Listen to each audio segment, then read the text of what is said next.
Coming up, experts are calling on President Biden to expand efforts to protect Indigenous babies. And we're looking at Native stereotypes in the movies.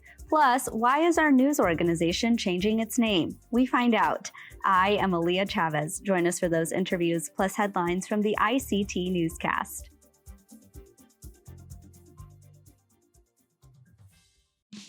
Arizona PBS is proud to support Indian Country Today.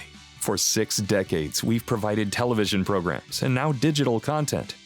But we go beyond that, sending outreach teams across Arizona, offering workshops in language and literacy, family engagement and community outreach, and supporting tribal communities with early learning and school readiness resources. Join us at azpbs.org.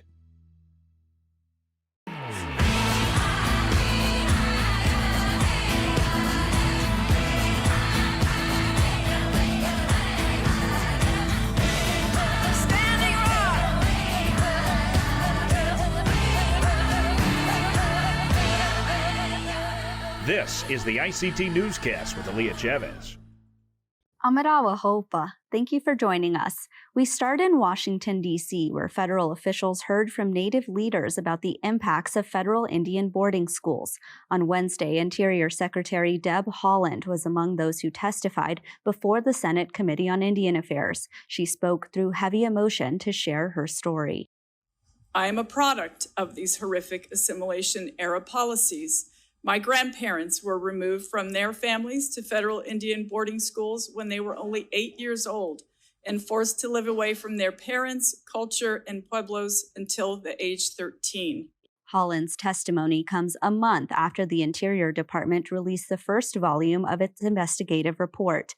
U.S. senators asked Haaland and other Native leaders about how they are still dealing with trauma. Haaland responded, saying language is just one example. My mother she had her hands hit with a piece of rubber hose every time she spoke Keres. It's one of the reasons why she didn't want to teach us Keres, our native language, because she was worried and scared.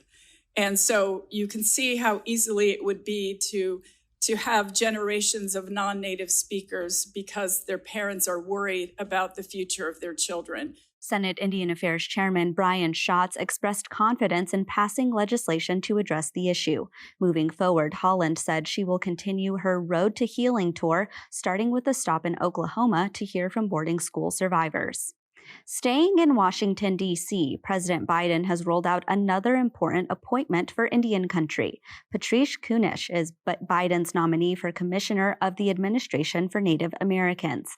This office is under the U.S. Department of Health and Human Services. It provides funding for projects, trainings, and resources for tribal nations and Native organizations. Kunesh is of Standing Rock Sioux descent and is a nationally recognized leader and advocate. One of her major accomplishments is establishing the Center for Indian Country Development at the Federal Reserve Bank of Minneapolis. Up next, Kunesh will have to be confirmed by the U.S. Senate before taking office. In Albuquerque, New Mexico, the Hallmark Indian Pueblo Cultural Center has a new enterprise. ICT's Max Montour reports. A ribbon cutting and good eats. That was the sight at the 12th Street Tavern last week. The new restaurant is the latest venture for the Indian Pueblo Cultural Center. Customers enjoyed their American comfort food in the 4,500 square feet eatery. The restaurant also markets its cocktail and beer list. Monique Frawa is the Chief Operating Officer of Commercial Enterprises for the company. She says this is now the third food and beverage sector that the Cultural Center owns. It also owns a Starbucks and restaurant attached to its museum. Later this year, the Avenue Plaza will also open a wellness center.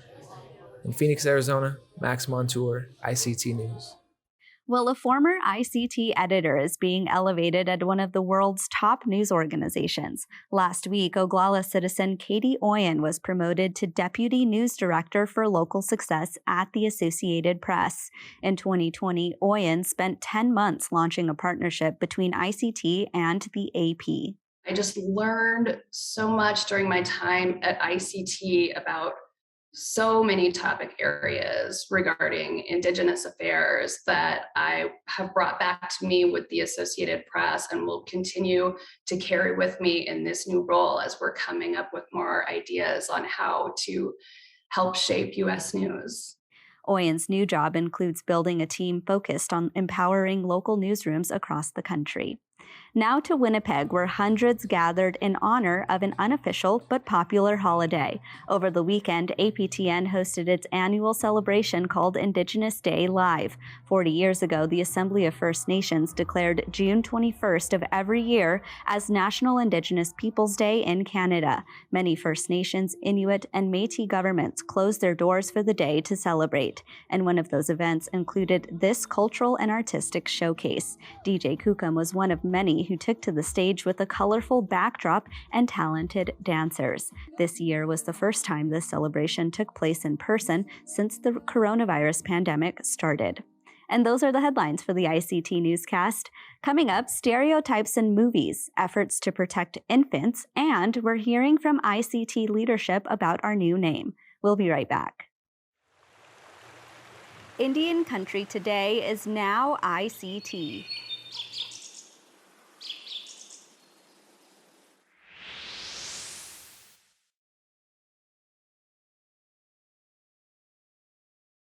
The film industry and mainstream popular culture are notorious for promoting stereotypical images of Native Americans. Are things getting better? Joining us is Eric Buffalohead. He is part of the faculty at Augsburg University in Minneapolis. He co-authored Native Americans on Film, Conversations, Teaching, and Theory with Elise Marubio, who is also an Augsburg professor. Welcome, Eric. It's great to be here. So I understand you teach a course to Native students about this topic. What are the kinds of things that you're teaching them? I teach a course called American Indians in the Cinema, which is really about looking at the impact of Hollywood film on people's thinking about Native people. It does branch out into a little bit in television and sports and advertising, so students get the full idea of how widespread the negative imagery and stereotypical representations are. The course, it really does focus on film for the most part, though. When we're talking about film, I mean, I hate to call out names, but what are some of the worst examples of stereotypical images of Native people? Oh, probably some of the most famous Hollywood Westerns, Stagecoach, anything with John Wayne in it, or those 1930s, 40s, and 50s Westerns. I mean, if you just look at some of the most famous Hollywood films, and then directors like John Ford, for example, and his Western trilogies with John Wayne, those tend to be the worst things. Like The Searchers, I would say, is probably the utmost worst example you could possibly get of that. And that's such a popular film that people just adore and love it and think it's this, awesome piece of work. And, from a technical standpoint, it might be, but from a cultural standpoint, it's incredibly offensive. From the perspective of a Native person, how are we seeing, these stereotypical images in films like the ones you just mentioned affecting the everyday lives of Native people? Well, I think they affect the everyday lives of Native people in that people who don't know anything about us because of the really inadequate education system in this country in terms of educating people about Indigenous people here, expect us to be those stereotypes. I mean, when I grew up, people expected a stereotype. I grew up in Minneapolis, and when I was in first and second grade, people wanted to come over for a play date because they wanted to sit in my teepee and ride my horse. And I lived in Southeast Minneapolis by the University of Minnesota, where my dad was a professor. So, I mean, that was kind of ridiculous, but being a parent, and I have children who range in age from 25 to 32, those children experienced similar things in the 1990s and early 2000s when they went to school. So I don't think it's really changed very much, unfortunately. Now in 2022, we're seeing more positive representations on television shows like Rutherford Falls and Reservation Dogs. Maybe reflect on those. Well, I think they're a step in the right direction, certainly. I mean, it's good to see contemporary Native people. I mean, I've been teaching American Indian in the Cinema for going on 30 years, and I've been, people have asked me, well, what's the solution to some of these problems? And well, it's contemporary representations. I mean, the big themes that you walk away from my course with on Natives is that most of our images are stuck in time, meaning that they're somewhere in the past, and people don't see us as contemporary people. They see us as these images in the Old West and very much stereotypes of Plains or Southwest Indians. They don't see the real diversity of Indigenous people in the Americas. They if you don't have a teepee and a pony, or or some kind of a Southwestern style dress, then you're not Native. I mean, and again, that's what I ran into as a kid. People would say, well, you're not Native. Show us, wear your Indian clothes to school tomorrow to prove you're Native. It's like, that's ridiculous. When I was in college, one of the articles that I read that absolutely changed my worldview was Frozen in Time by Stephanie Freiberg. Maybe talk about the community of Native scholars who are studying this and, how much you collaborate with one another. Well, I mean, there is a lot of work that's been done in the last, I don't know, say 20 or 30 years on looking at the impact of representation of Natives in film. And there's some really, really wonderful books out there.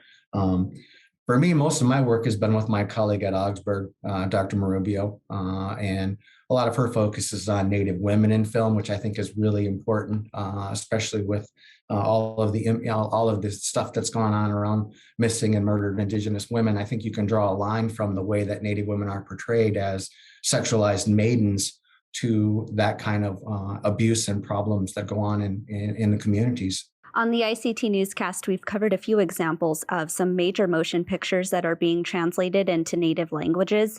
We've covered Star Wars in Navajo and Prey in the Comanche language. Do you think that those kinds of examples are a step in the right direction? Well, certainly, I think it is, addressing the fact that we're here as Indigenous peoples. I mean, that's so important because I think so many people don't see us as Natives. They don't see us as contemporary people. Again, that's a major theme that I'm dealing with in all of my classes, not just my cinema classes. People who they don't see us. They look at me and like, well, you just look like a regular person. Well, yeah, of course I look like a regular person because that's what I am. But I also happen to be a Ponca enrolled member, Ponca Tribe of Oklahoma. I'm a Native person. It doesn't have to be about some stereotype. I mean, it's like they want me to show up in class in full regalia or something for them to see me as Native, and that's it's not how I dress for teaching a class.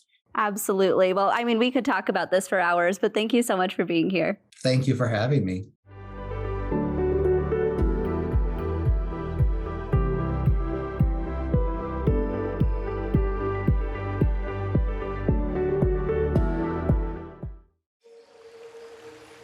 Indian country today is now ICT.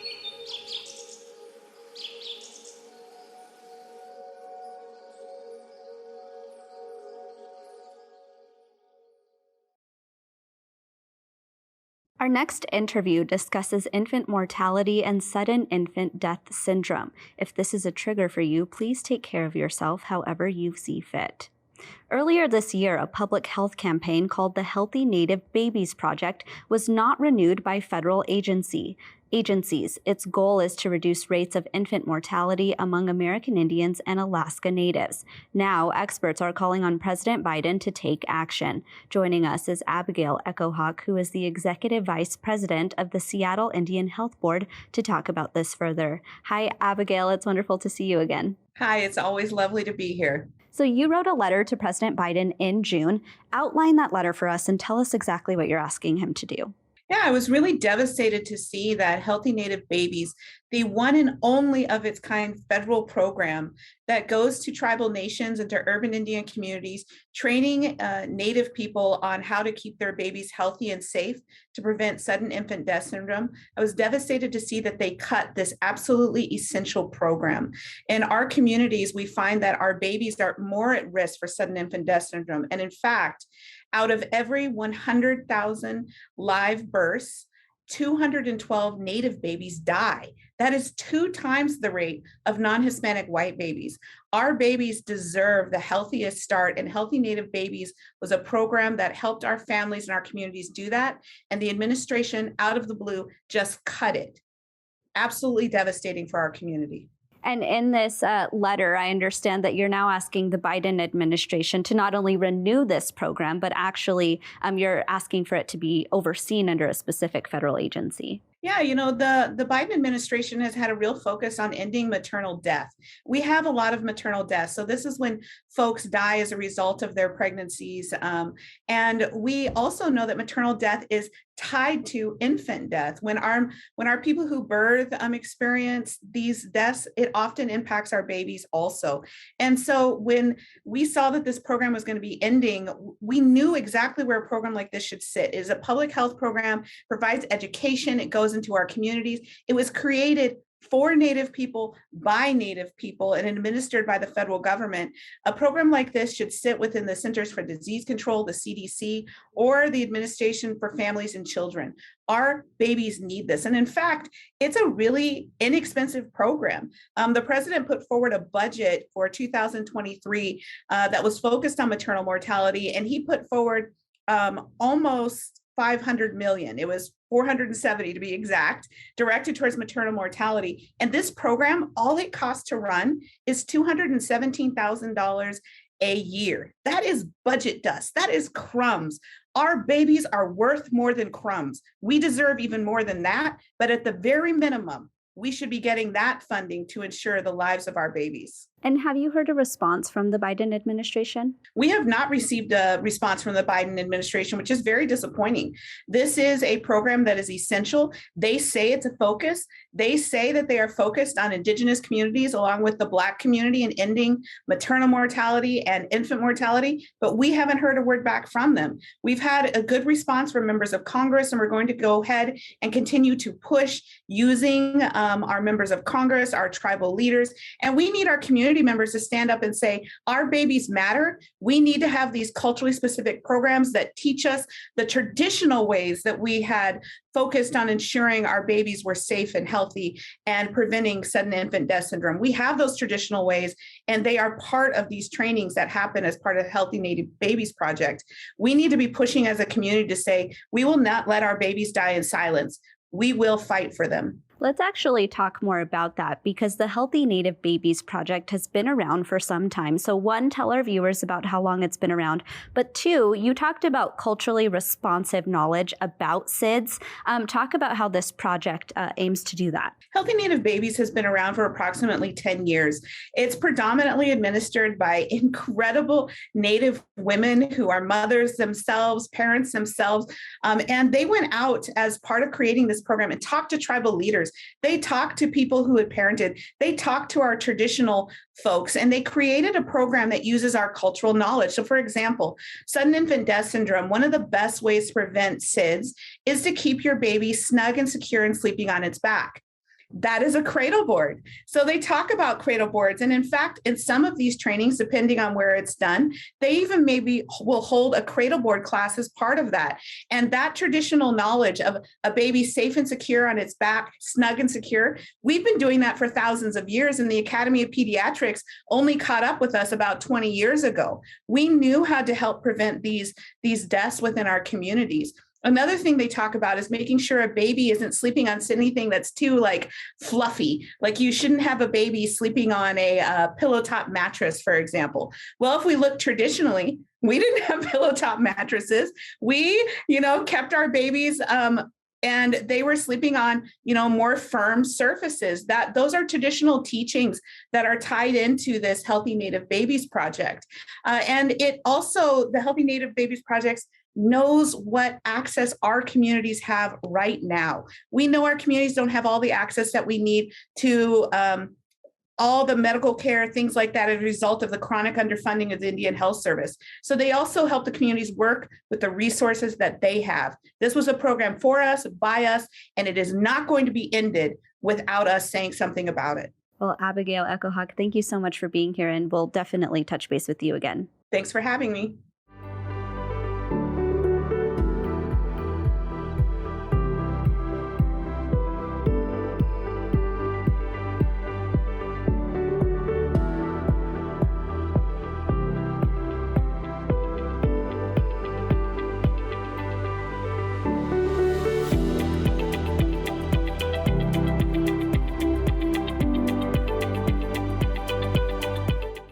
Indian Country Today is a 40-year-old journalism organization. It's been through 4 iterations, and now we're evolving again. On June 24th, our longtime website, IndianCountryToday.com, changes to ICTnews.org. We've asked ICT's Chief Operating Officer, Mike Kellogg, to introduce the new brand. Welcome, Mike. Good morning, Alea. How are you? I'm doing very well. It's wonderful to have you here in the studio. So let's just jump right in here. Okay. Tell us the reason behind this rebrand. It's how we identify as Native or Indigenous people.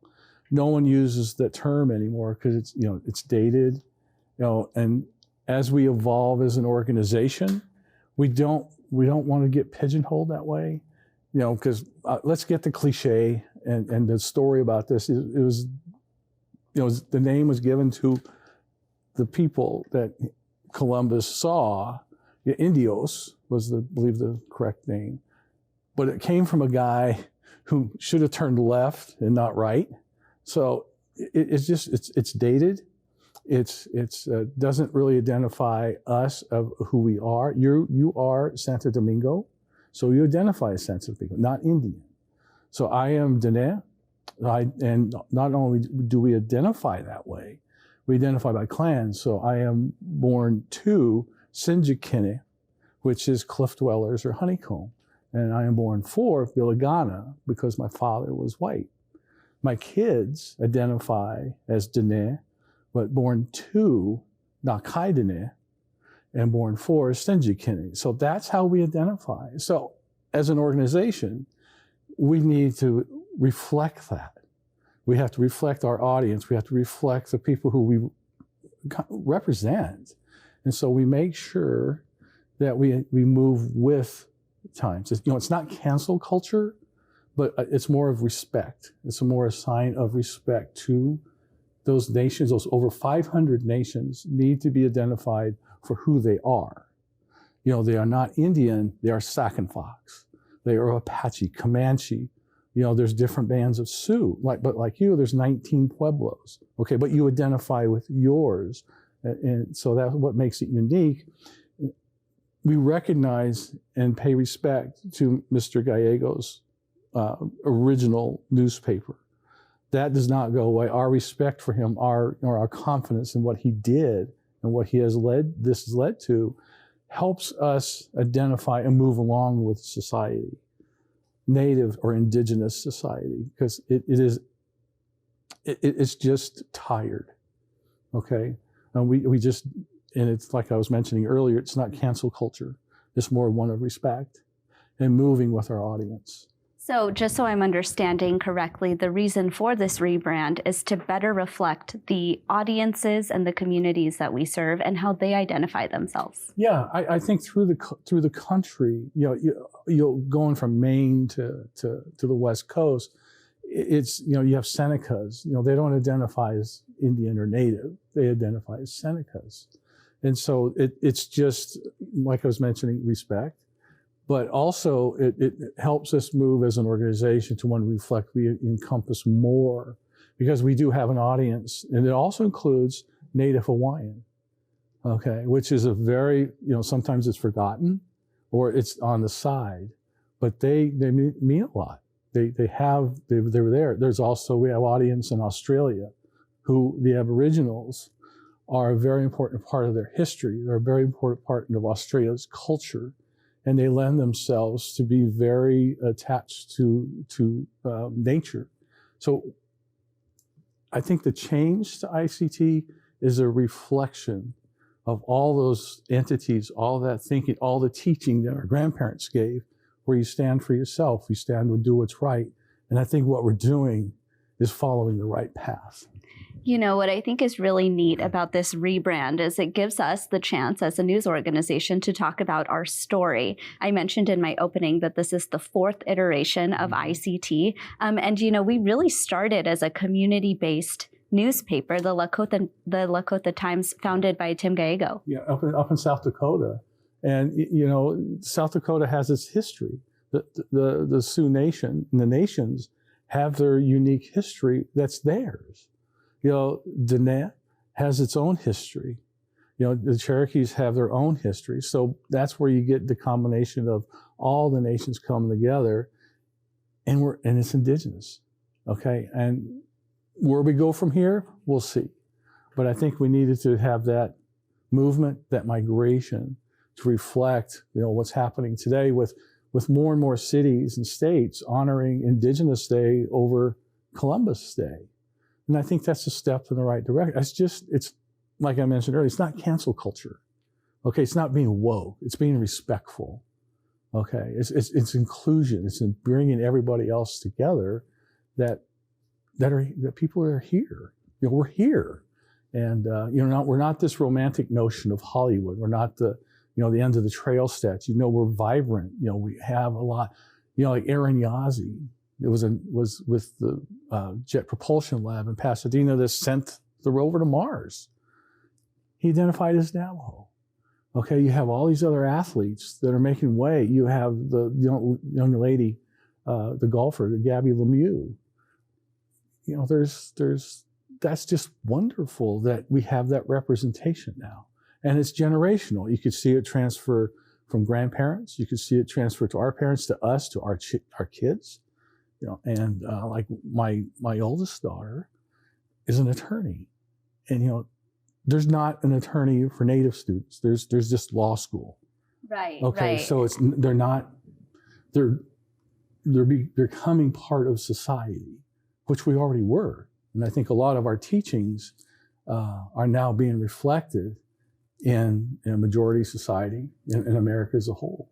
Absolutely. Yeah. Well, Mike, thank you for being here and for telling us about this rebrand. Okay, thank you. And that's a slice of our Indigenous world. From all of us in the newsroom, stay safe, my relatives. I am Aaliyah Chavez. Sometimes you got to take a stand just because you know you can. Oh, you got to run, you got to run.